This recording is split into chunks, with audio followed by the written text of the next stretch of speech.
My name is James Douglas. I'm the Public Programming and Global Media Development Lead for Barkerville Historic Town Park, where we are now.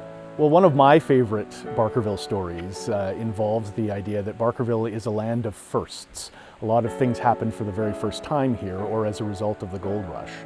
And there was a very famous murder trial. It was actually the first of two murder trials that took place in Richfield that resulted in the only two executions that ever took place here on Williams Creek.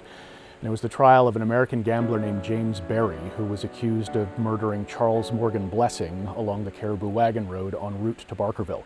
Blessing's grave, which still exists today, is actually the smallest historic site in British Columbia, and you can visit it on your way between Quesnel and Barkerville.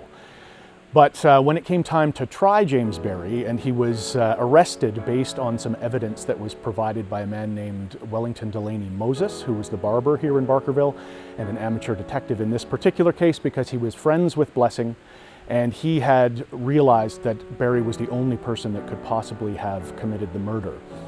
Berry, of course, completely denied this until Charles Morgan Blessing's body was discovered in 1866, just near what is now Troll Mountain. Once news of the bodies or the remains being recovered hit Barkerville, James Berry immediately booked passage on a stagecoach out of Barkerville bound for Yale so that he could get back to the United States and escape charges. There was a constable, I believe his name was Sullivan, who lived here in Barkerville, who remembered, after hearing that Berry had left town, that they had just newly installed a telegraph device from Yale up to Soda Creek near Williams Lake.